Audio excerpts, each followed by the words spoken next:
बाटो है त धान काट्नलाई एकदम रमाइलो र खतरा भक्तपुरमा पनि धान काट्छ मेला जाँदा थियो नानीहरू मान्छे भएको भए त म दिनरात बस्थेन्थ्यो होला के नमानेर मात्रै हो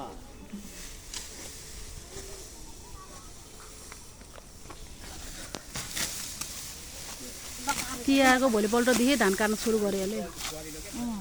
भट्टाभट पारेर